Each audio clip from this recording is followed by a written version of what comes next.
Hi guys, it is writing time, and writing lesson today will be kind of short and sweet because today all I want to do is remind you everything that we have learned so far when writing our how-to stories or our informational stories.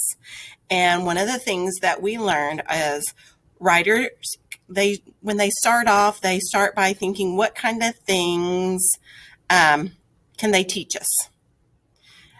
The kids and I kind of talked today about how if you don't know how to do it, then it's hard to write a story and teach others how to do it. So you want to choose a particular story, a piece of writing that you know how to do, because if you know how to do it, it's easy to write about it. Another things writers do when they start off their story is they always touch and tell across the pages. So you'll have your paper in front of you and you touch it and you read your story, or if there's nothing on the paper yet, then you're touching and telling to make a plan in your mind so you know what you need to do next. Writers also become readers. They reread their writing and make changes often. So anytime you get your story out and it's writing time, the first thing you always do is begin rereading your story. And my friends today say, well, Mrs. Underhill, you can't do that with yours. There's nothing on the page. And I said, friends, I already know what I'm going to write about.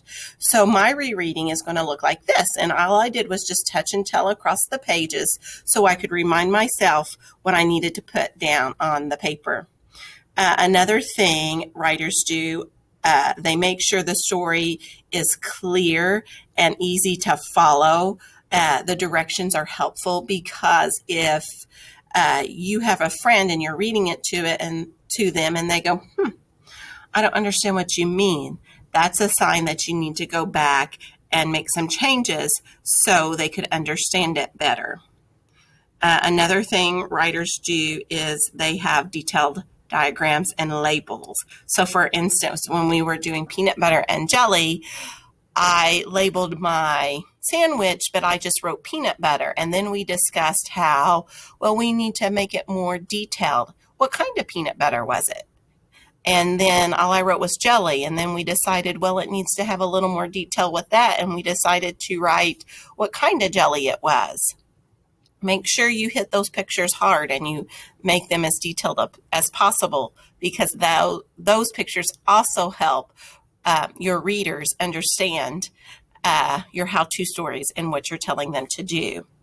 And lastly, we've talked about setting goals for ourselves so we can be the best writer so we can be the best at what we can be. I guess is what I'm trying to say. Setting goals helps you get better with your writing, and it creates something that you're focusing on. And you want to make sure that when you're done with that writing, you've done the best you could with that particular goal.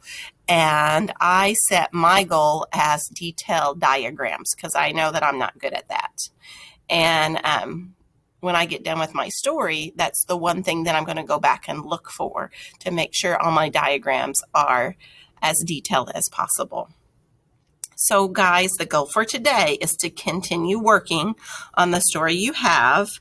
And if you're done with that one, then just start a new piece and remember everything that we have learned as informational writers or how-to story writers, and do the best you can do for me today.